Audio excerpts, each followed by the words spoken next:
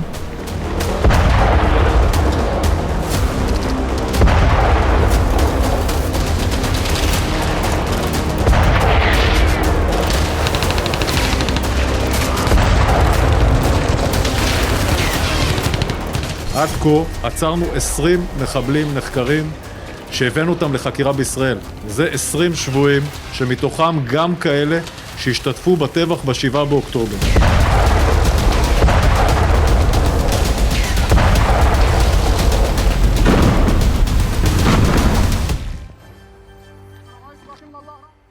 और हमास के बाद अब बात करते हैं हिजबुल्लाह की, जो इजराइल की दूसरी बड़ी चुनौती है, जिसके लड़ाकों के निशाने पर हमेशा इजराइल की सेना होती है। उत्तरी इजराइल में हिजबुल्लाह ने इजरायली ट्रक क्रेन को टारगेट बनाया। दावा है ये क्रेन जासूसी के लिए इस्तेमाल हो रहे थे। क्रेन पर सर्विलांस सिस्टम होने का दावा किया गया है।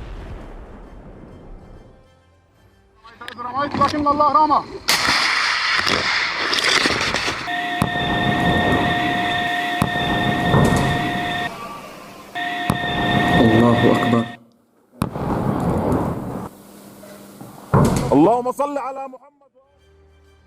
वहीं हमास की तरह हिजबुल्लाह को भी इजराइल की सेना सबक सिखा रही है।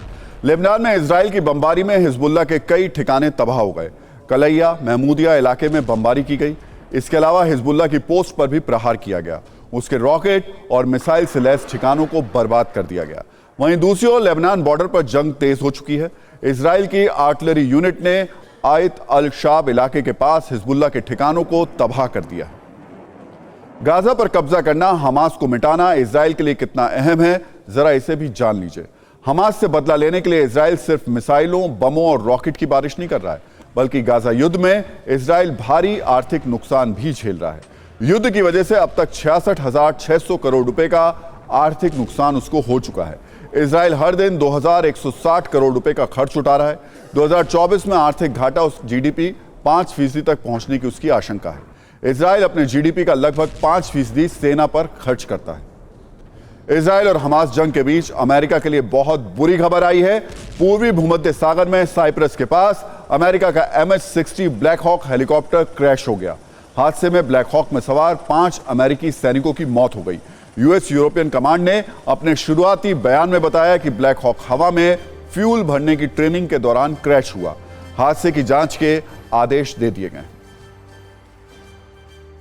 इजराइल और हमास के जंग छिड़ने के बाद भूमध्य सागर में जिस तरह से अमेरिकी नौसैनिक विमानों की तैनाती हुई है, उसके बाद से यह बड़ी खबर आ रही है कि 12 नवंबर की शाम को प्रशिक्षण दे रहा एक विमान जो कि अमेरिका से ताल्लुक रखता था, इसी भूमध्य सागर में दुर्घटनाग्रस्त हो गया। मैं आपको भूमध्य सागर की तस्वीरें दिखा रहा हूं। अमेरिका का झंडा और इजराइल का झंडा साफ तौर पर यहां देखा जा सकता है। 7 अक्टूबर को दोनों मुल्कों में यानी फिलिस्तीन और इजराइल में युद्ध छिड़ने के बाद पूरी तरह से अमेरिका इजराइल के खेमे में आकर खड़ा हो गया और अपने 2 बड़े नौसैनिक युद्धपोत विमानों को लाकर इसी भूमध्य सागर में उसने तैनात कर दिया। इसके बाद 1 नवंबर से 3 नवंबर के बीच में बड़ी तादाद में सैनिकों की तैनाती की गई। इजराइल, अमेरिका, इटली ने मिलकर वॉर प्रैक्टिस भी की और लगभग 11,000 सैनिकों की मौजूदगी भी देखी गई। लेकिन 12 नवंबर की शाम को एक बड़ा जो प्रशिक्षण विमान था वो इसी भूमध्य सागर में दुर्घटनाग्रस्त होकर गिर गया, जिसमें 5 अमेरिकी सैनिकों के मौत की भी खबर सामने आई है। हालांकि ये दुर्घटना है या फिर कोई साजिश का हिस्सा, इसको लेकर अब तक कोई वजह साफ नहीं हो पाया है। और मेरे सहयोगी विपिन चौबे इस वक्त तेल अवीव से मेरे साथ मौजूद हैं। विपिन, सबसे पहले अपडेट दे दीजिए, जो गाजा सिटी के अंदर वॉर चल रही है वहां पर क्या स्थिति है?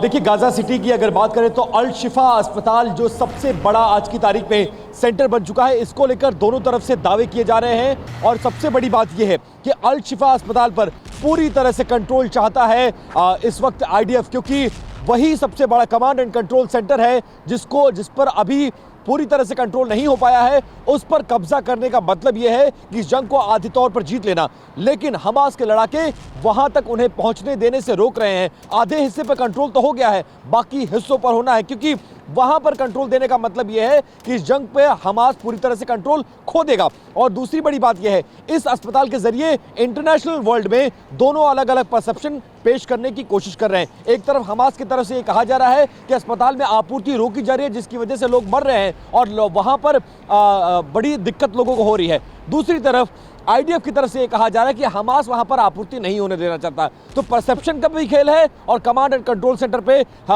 जो पूरी तरह से कब्जा करने का भी खेल फिलहाल ग्राउंड पर खेला जा रहा है। राहुल जी, बिल्कुल निश्चित तौर पर, लेकिन अल शिफा के अलावा अगर और बाकी बात करें विपिन, तो क्या स्थिति आपको लग रही है ये लड़ाई नॉर्थ गाजा तक सीमित रहेगी या फिर हमास पीछे हटेगा और लड़ाई साउथ गाजा में भी जाएगी? देखिए, हमास के पास कोई चारा नहीं है। दोनों की ताकत में, दोनों के सैनिकों में, दोनों के इक्विपमेंट्स में, दोनों के उपकरणों में अगर बात करें तो कोई मेल नहीं है। वो दूसरे के भरोसे है, इजराइल दूसरे के भरोसे नहीं है और इजराइल के खेमे में अमेरिका जैसा ताकतवर मुल्क बैठा है। हमास का हारना इस पूरी लड़ाई में राहुल जी बिल्कुल तय है। वक्त कितना लगेगा इसको लेकर मैं प्रेडिक्शन तो नहीं कर सकता, लेकिन नॉर्थ गाजा उन्हें छोड़ना ही होगा। दो ही चीज उनके सामने बचेगी, या तो वो सरेंडर करेंगे या फिर मारे जाएंगे। लेकिन इसका दायरा क्या साउथ गाजा तक भी जाएगा, ये भविष्य की बात होगी। लेकिन नॉर्थ गाजा में इनका हारना तय है। वक्त कितना लगेगा ये भविष्य तय करेगा। विपिन, आप साथ में रहिएगा क्योंकि आपने अल शिफा अस्पताल की बात की और उस पर हम आगे एक बहुत ही महत्वपूर्ण जानकारी भरी खबर लेकर आने वाले हैं, उस पर फिर आपसे बात करेंगे। लेकिन अभी बात करते हैं गाजा के, हम जिस अस्पताल की बात कर रहे थे जो इस वक्त हमास का संरक्षण और साजिश स्थल बन चुका है और इजराइल की सेना का टारगेट पॉइंट भी है। आपको 3 अस्पतालों की कहानी बता देते हैं। अल शिफा अस्पताल के अंदर हमास का हेडक्वार्टर है। अल कुदस अस्पताल के अंदर सुरंग में जाने का रास्ता है। इंडोनेशियन अस्पताल में भी हमास का ठिकाना है। इन अस्पतालों में सबसे बड़ा नाम है गाजा के अल शिफा अस्पताल का, जिसको आईडीएफ घेर चुकी है। इजरायली टैंकों से घिरे गाजा के अल शिफा अस्पताल पर बार बार हमले हो रहे हैं। इसके अंदर हमास के लड़ाके छिपे हुए हैं। WHO ने 7 अक्टूबर के बाद से अब तक गाजा में अस्पतालों, क्लिनिकों, मरीजों और एम्बुलेंस पर 250 से अधिक हमलों की पुष्टि की है। इसको लेकर संवाद युद्ध भी छिड़ चुका है। इजराइल का कहना है कि अल शिफा अस्पताल हमास के पाप का अड्डा है, जबकि हमास का कहना है कि इजराइल निर्दोष मरीजों पर मिसाइल अटैक कर रहा है। इजराइल का दावा है अस्पताल के अंदर हमास का हेडक्वार्टर है, जबकि हमास की ओर से कहा जा रहा है कि अस्पताल में हमारा कोई ठिकाना नहीं है। अस्पताल के अंदर सुरंग वाले रास्ते का दावा इजराइल कर रहा है, जबकि हमास ऐसे दावों को सिरे से खारिज कर रहा है। हमास का कहना है कि अस्पताल में वो आम नागरिक हैं जो इजरायली हमलों में घायल हुए हैं।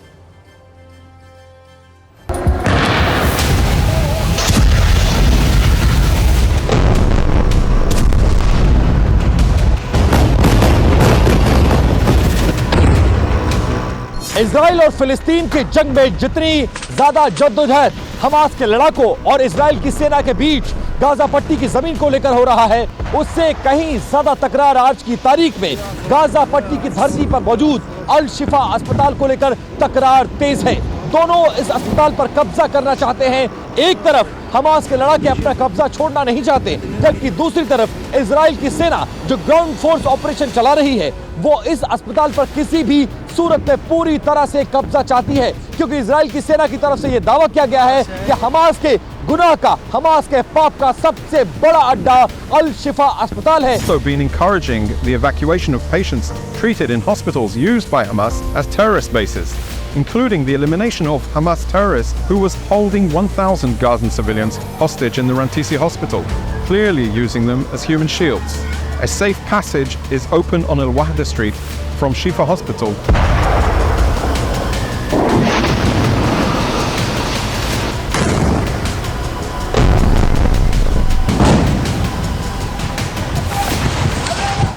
In the last 24 hours, the IDF has delivered 300 liters of fuel to Shifa Hospital's doorstep. Yet the fuel remains untouched after Hamas threatened hospital staff.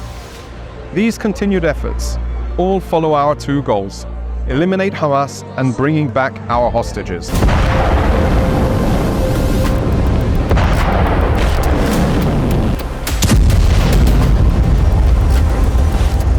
The east side of the hospital is open on El Wadi Street for the safe pass of Gazans who wish to leave the hospital.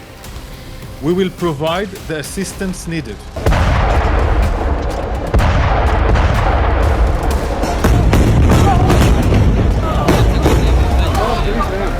अल अल शिफा में जिस प्रकार से खबर है कि उसके नीचे Hamas का हेडक्वार्टर है, उनका जो कमांड कंट्रोल रूम है, और इजराइल ने एक बार नहीं अनेकों बार कहा है कि आप वहाँ से मरीज खाली कर दीजिए, निकल जाइए। वो निकल नहीं रहे। उनको डीजल देने का प्रोविज़न किया, वो नहीं ले रहे। घेरा डाल के चारों से बैठे हुए वेट कर रहे हैं। नहीं तो चाहते तो टैंक के द्वारा फायर करके, एयर के द्वारा फायर करके कब तक पूरे हॉस्पिटल को उड़ा दिया होता।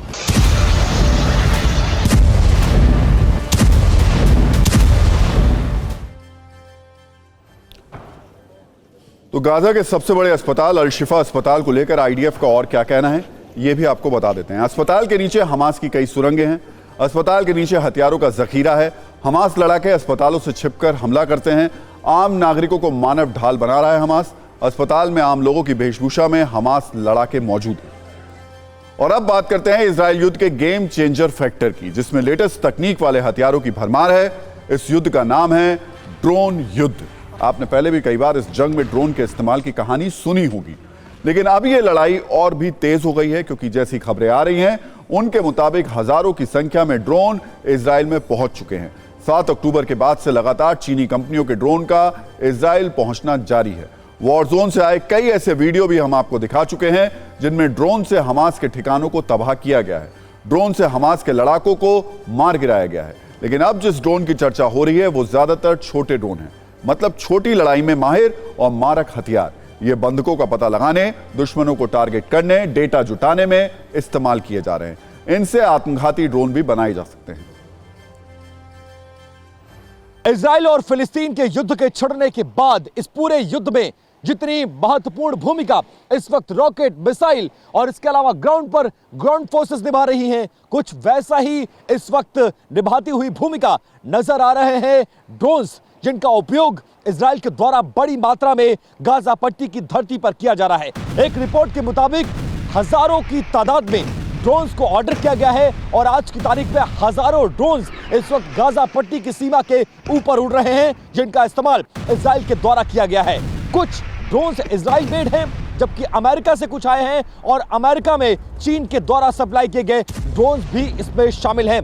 दरअसल इन ड्रोन्स का इस्तेमाल ऐसे बड़े एरिया में, चाहे वो भूमध्य सागर का इलाका हो या फिर गाजा पट्टी का इलाका, ऐसे एरिया में बंधकों की तलाश के लिए, निगरानी के लिए और सुरक्षा के दृष्टिकोण से बड़ी मात्रा में किया जाता है। ये छोटे उपकरण, इनको ट्रैक बहुत मुश्किल से किया जा सकता है और ये बड़ी भूमिका निभाते हैं। कुछ दिनों पहले, कुछ सालों पहले ड्रोन को खिलौनों की तरह इस्तेमाल किया जाता था, लेकिन आज की तारीख में जब रूस और यूक्रेन में युद्ध छिड़ा हुआ है और इसके साथ साथ इजराइल और फिलिस्तीन में युद्ध छिड़ा हुआ है, उसमें ड्रोन बड़ी भूमिका निभा रहे हैं। रिपोर्ट्स के अनुसार अमेरिका ने एक बड़ी तादाद में इसी तरह के ड्रोन्स के ऑर्डर दिए हैं और इजराइल भी इसी तरह के ड्रोन निर्माता कंपनियों से लगातार संपर्क में है और बड़ी मात्रा में ड्रोन्स को ऑर्डर किया जा रहा है, क्योंकि इजराइल समझता है ये युद्ध के हालात के दौरान जितनी बड़ी भूमिका rocket, missile, fighter planes, helicopter, submarines और इसके अलावा वॉरशिप्स की होती है, आज की तारीख में उससे भी बड़ी भूमिका ड्रोन्स निभा रहे हैं। लिहाजा इस लड़ाई में ड्रोन्स को शामिल कर लिया गया है। दोनों तरफ से ड्रोन्स का इस्तेमाल बड़ी मात्रा में किया जा रहा है और खासकर इजराइल को बड़ी तादाद में ड्रोन्स अमेरिका के द्वारा उपलब्ध कराया जा रहा है। और इजराइल हमास युद्ध के बाद सत्ता में बात चुनावी युद्ध की, जिसमें आरोप प्रत्यारोप, घोषणा और वादों के जरिए राजनीतिक दल एक दूसरे पर बढ़त बनाने की कोशिश में लगे हुए हैं। आज मध्य प्रदेश और छत्तीसगढ़ में बीजेपी और कांग्रेस की तरफ से धुआंधार प्रचार हुआ। छत्तीसगढ़ में प्रधानमंत्री मोदी ने कहा कि पहले चरण की वोटिंग के बाद कांग्रेस का गुब्बारा फट गया है, उन्हें हार दिखने लगी है। जबकि नीमच की सभा में राहुल गांधी ने मध्य प्रदेश को भ्रष्टाचार की राजधानी बता दिया। उन्होंने सत्ता में आने पर जाति जनगणना कराने का वादा भी किया। हमने इन्हीं राजनीतिक बयानों पर एक छोटी सी रील तैयार की है, इसे आप देखिए और समझिए कि चुनावी तापमान कितना बढ़ चुका है।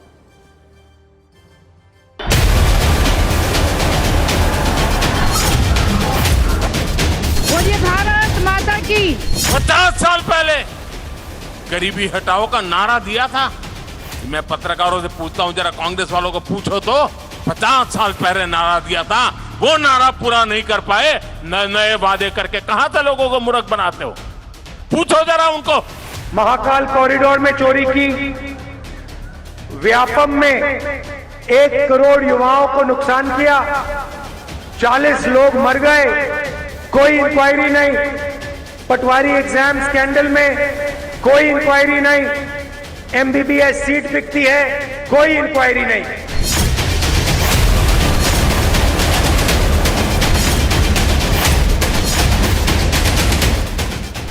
दिल्ली से आए कांग्रेस के कुछ महाज्ञानी नेता आजकल अपनी सभा में मेरी जाति का प्रचार प्रसार कर रहे हैं। इससे पहले देश में जो चुनाव हुए उनमें ये लोग मोदी के बहाने पूरे ओबीसी समाज को चोर कह रहे थे। यहां साहू समाज के साथ इन्होंने 5 वर्ष तक क्या किया, ये भी किसी से छिपा नहीं है। एक व्यक्ति नहीं मिलेगा इस भीड़ में, एक व्यक्ति नहीं मिलेगा मध्य प्रदेश में, एक व्यक्ति नहीं मिलेगा जिसको जीएसटी से या नोटबंदी से फायदा हुआ हो।